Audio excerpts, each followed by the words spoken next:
I hope you like old tractors as much as me. We picked ourselves up an absolute gem. Let's meet back at the farm and we'll cover all what's going on. For you Minneapolis Moline fans, you are going to be extremely happy to note that we picked up for $17,500 this A4T 1600. However, you probably are questioning, why on earth do you need a four-wheel drive tractor? You have nothing that justifies owning this. Let me explain. We've officially gotten all the paperwork signed for the farm rental. Darrel is currently out tearing up the cotton plot from David, which brings me to the reasoning why I have this tractor. As we are prepping the land for our next season of crops, we need to get NH3 into the ground for the corn that we are going to be planting. When we jump up to the PDA, Darrel has been making pretty decent work, but so generously, they gave me the analytical data that they already had, and I am amazed at how much sand is really in this map's terrain layout. We need to head ourselves up to the co-op and get the rental for a toolbar and some actual anhydrous. And by my budgeting math, that's about $20 an acre. If we got 25 acres, that puts us right around 500. Plus the rental fee of a daily, I think they'll probably charge about $100, $600 in total. We're gonna work on these two patches first. Their pH, we're gonna have to spread lime, but I'm gonna take on anhydrous first because as you can tell, there is nothing. There is literally nothing in the soil. That is the task we have at hand. Darrel's going to continue cultivating, and I am going to head up and grab that toolbar. Just want to thank everybody for tuning into Old School today. If you like what you see and you want to continue to watch Old School grow, you got to let me know down below by smashing that like button. Consider subscribing.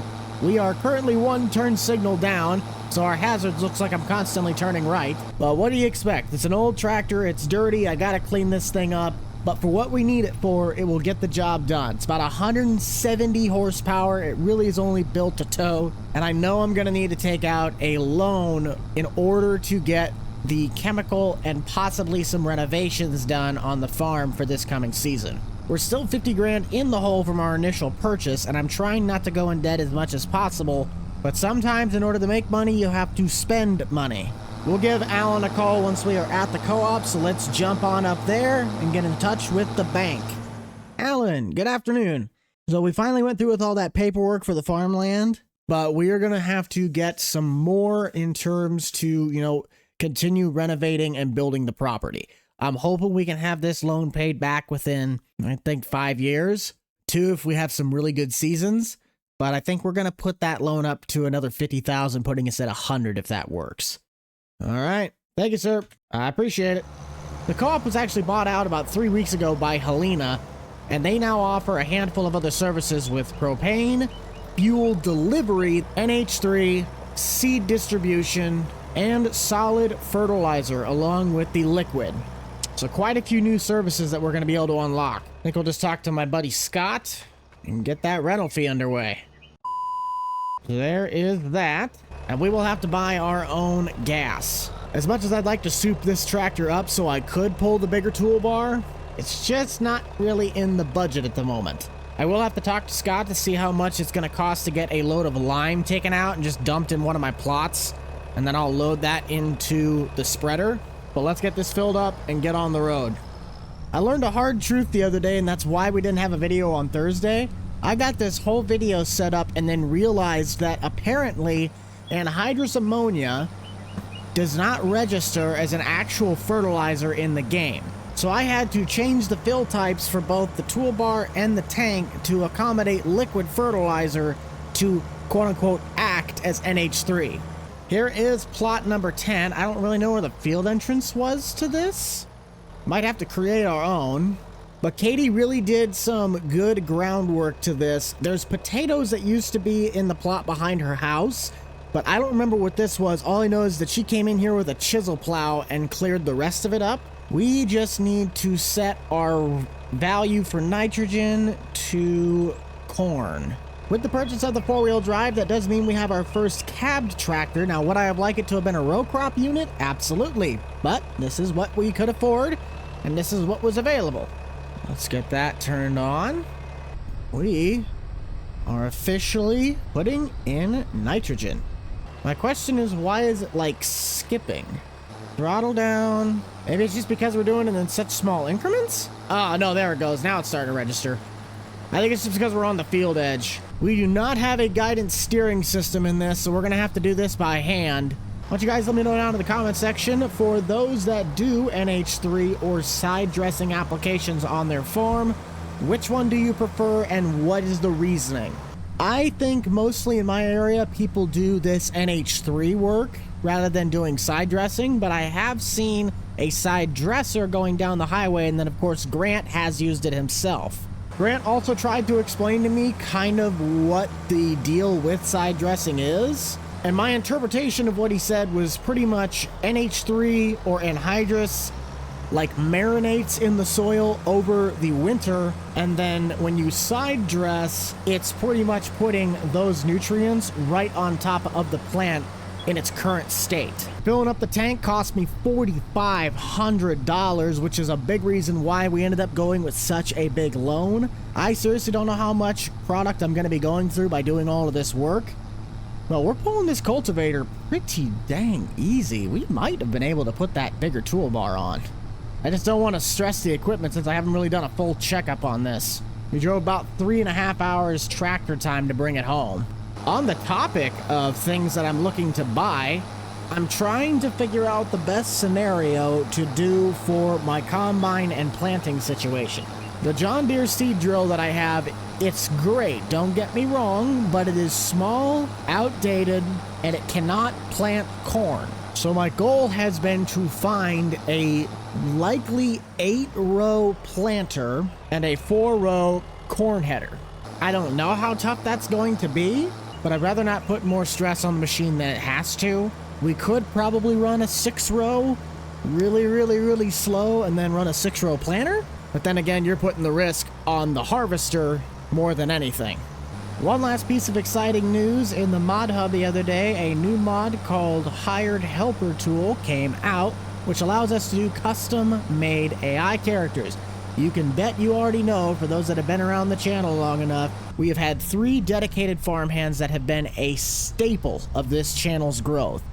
That being Darrel, Corey, and old-fashionedly, Kevin. With the help from this tool, I was able to officially create the closest representations of the 22 AI peds, and the best part is, we also created Andy, Thomas, my wife, my mom, my dad, and my stepdad, Craig. Now when we say we're sending out the AI to the fields, I mean it. I can cycle through the specific AI people that I want. Such a great tool. I'm going to keep chipping away at this, so we'll catch you guys back when we're a little bit further ahead and we have some work to show for it. We're getting pretty close to starting our headlands. Tractor's been pulling super smooth. We've honestly been able to bump it up to 9. I really think we could have gotten that bigger toolbar, but I'm trying to decipher what I want to do next, because I don't think that plot behind Katie's would take too long. Once Darrel is done with the cultivating, probably grab the 620 and send the roller out behind him and try and get that ready for the seed bed. On second thought, we need to spread lime on all of these plots, so we might as well wait to roll it until we get that lime spread. That way we can just kind of like pack it in the soil. So let's head back to the farm because I'm going to need to get me some fuel. Holy cow, I realize we're low. And we'll check on Darrel's situation and maybe even grab the roller and start working on it ourselves. Well, Darrel, you almost got it done, but you still got the outskirts to do. We still have to wait out for the sorghum because that sells high in January. It is on the up climb, but if we're going to maximize our profits, you already know what we have to do. Let's just give Darrel a break and we will finish the rest of this ourselves. Considering that we have a bigger 4-wheel drive tractor, we could be in the market to sell this thing off and look for a bigger cultivator, or even better yet, some sort of a vertical till. Ooh, I forgot, what's the price of that disc harrow from Case? Because I remember we went over this in last $5,000. And it's like, not maybe twice the width, but this thing's pretty wide. Only problem is that really only could be pulled by the Minneapolis, which that's fine. I have the power to do that now. We might look into this either towards later in the episode or possibly next episode when we start getting lime work done. For now, we'll just stay with this. I'm not going to get much money for it, but we can use that money to kind of help offset the cost. Having a cultivator would be nice because we can get that deeper level of tillage. We're just going to need to get something that's bigger than, you know, this. And even this tractor is going to need some fuel. I think we have enough in the fuel barrel, but I'm pretty sure it costs us $2,500 to get that thing filled up every time. I don't remember how much the fuel barrel holds. I think it's 2,000. I feel that four-wheel drive is just going to suck the fuel from that. We're going to have to upgrade here in a couple weeks. This plot is going to be put into soybeans for the crop year. While we're not going to use it, I do want to get the roller at least hooked up to the deer. Just please do not take all of my supplies, I beg of you. Oh dear, we only hold 1,000 liters of fuel. That's not reassuring. How much did that take out of the barrel? About a third? Why you gotta be so fuel hungry? And with the white topped off, oh, that one didn't take nearly as much. And that Minneapolis, if it drops as much fuel as it does, we could be in trouble with our fuel situation. Showcasing some of the data that we learned. Nitrogen was kind of weird for this whole field, but I don't know if this was just the dirt because of all the sandy loam and we couldn't get an accurate reading, or if we're going to have to address the rest of this when we come back and spray in the spring, early-ish summer. Field 9 is completely empty. I mean, that is about as zero gets. But 19 and 30, we're going to put into corn as well. And then 18 and 13 are going to be bean crop. With 64% going into plot 10, I think that's the biggest one we have besides maybe plot 30. We might be able to get all of our NH3 work done on a tank and a half, I would guess. The one thing I will give that I like about this tractor is that because we have the flotation tires, it kind of bounces across the terrain a lot smoother. If we had smaller row crop tires, I think this would probably be like riding a rodeo. And it's surprisingly quieter in this cab than I thought it'd be. That means we got good seals. The only reason I'm really doing the headlit is I'm just kind of trying to make a turnaround point so we can just knock this little corner out. I've heard it helps to put NH3 in when you turn the toolbar on. How long have I been doing that? That's nice. Pretty much the whole outskirt. That's real nice. Real nice, Buck. Real nice. Anyways, like I was saying, we're going to finish this little corner and then just do our back and forths. Smaller plot, not going to use as much. Hopefully a tank and a half gets the whole job done. And hopefully I'm not spending $20,000 on product. Well, it's official. The potatoes are kind of screwing with our application rate. I don't really want to run a disc all the way through this just to have to come back through with the toolbar. So we're going to have to rely on our sprayer come the spring, summer season. Might have to start looking for another cheap tractor. Hopefully something comes up on the market. I'm just now collecting tractors at this point. Maybe we could use the white on a trade. I don't know. I don't really want to get rid of it. It's a good tractor. Well, I guess we'll see what happens when time plays out. I want you guys to hit the comments section. What is your personal favorite four-wheel drive? I like John Deere as the brand, but their four-wheel drive tractors, unless it's got big 900 duals on it, I'm sorry, I'm going with a Big Bud every day of the week. You'd be surprised how much Big Buds still cost to this day. I sure hope my corn rows are planted straighter than this, otherwise I'm going to hate myself in the combine. We won't be getting all of our NH3 work done today, but I certainly do want to knock out the stuff that is the furthest away from home. Contracts have been pretty dry lately, really just cultivating work and maybe one or two harvest contracts. I think David or Ben has a soybean contract for like 15 grand, but I haven't dialed in the combine yet to where I'd be comfortable doing that. Plus, I still got to figure out the analytics of how likely we can put a 4 or a 6 row header on that. Some of the forums I've been reading, you need 5 horsepower a row. Other ones, it's like, oh, you need 40 horsepower a row. And I know I'm not going to be getting 300 bushel corn. This isn't Iowa. But with my combine only having about 100 horsepower, I just feel that's going to be stretching it putting that 6 row on. And that's if we can find a decent condition one that doesn't require an entire rebuild. Let's finish this little chunk out and get ourselves back to the farm and analyze our next step. I'm gonna have to find a place to park this monstrosity. It is massive. But I did think about this on my way back. We can head up to the co-op and get our lime ordered. But again, this is the only tractor that I have that is cabbed, and I don't think we can take this off of the toolbar. We're already paying daily fees to keep this thing, and the faster we can get that lime on, the more time it has to settle. I might call up Marcus and see if I can maybe borrow his 1206, because I know that has a cab on it, and then we'll just still rent the fertilizer spreader from the co-op. As for the lime drop-off spot, we might just have them dump a load right on the side of this field edge, and then I don't have a loader tractor or a bobcat, so we might have to look into that.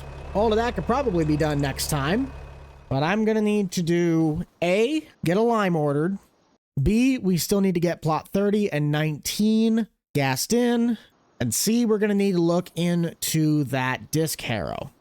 Market value of it currently sits at $2,300. That's not bad. I think we're gonna wait until next time to still take care of that. But let's run to the co-op, get the lime ordered, and then we are gonna jump over to Marcus's on our way back and see whether or not we can borrow that 1206 for next time. Trying to do quick math in my head. If we got 25 acres worth that we need to spread lime on, and most of the land is at what? Anywhere from 550 to 625. 7 is perfect. I'd say average is about 5.7. We'll need about 27 tons worth. Let's put that order in with Scott. We'll see if we can get that delivered. I don't know exactly how much this is going to cost, but they're going to use that new trailer that came out in the Plains and Prairie pack. The trailer says it holds 36,000, so we'll try putting in 24 at first. Each bucket's going to cost us $270. Start out with 6 scoops and see where that gets us. Ooh, this thing is heavy. It's kind of nice. I get to try out my new joystick. I ended up getting rid of that Farm Sim heavy equipment bundle. 8 years of service really didn't do me any wrong other than just, you know, getting old. But it is so nice to have like an actual official joystick now. I think that was number 3 and 6. That finishes that. And now that I think about it, they have a manure spreader over there. So depending on what the rental rate is for that, we could possibly spread a load of manure on the alfalfa ground. I don't think that's an issue we're going to tackle anytime soon, but it's at least something to think about. We get this thing dropped off at the house, and then it is off to Marcus's. If actual math can translate to farm sim, I'll be very surprised. Lime goes down really quickly in this game. So if my math is wrong, then I think we're going to have to go get quite a few more truckloads. Let's just get the pile made, and we will see where we can go from here. There is the lime. That did not seem like as much as I thought it would be. I don't know. Just cross your fingers and hope for the best. Now, Marcus said he should be at the house, and I have not yet rented the fertilizer buggy. Marcus! Good to see you, man. I thought I was just short. Apparently, I can't walk on your deck. Anyways, the 1206. What are the odds that I could use this thing for a couple days to work on some lime application? I got a cab tractor, but it's a 4-wheel drive. Not really that great for that. I'd really only need it for about a week. Would that be an issue? If you want to follow me home, I could just take you back. Hey, that'd be fine. Yeah, sure. Let's go get it. I know Marcus doesn't use that tractor very often, but it's always kind of like a backup in case something doesn't work tractor. So he's going to follow me home, and then I'll just drop him back off at the house. What is that? Hold the phone. Sweet mother of Mary and Joseph. That is a 7.3. Wow, that is clean. Wow,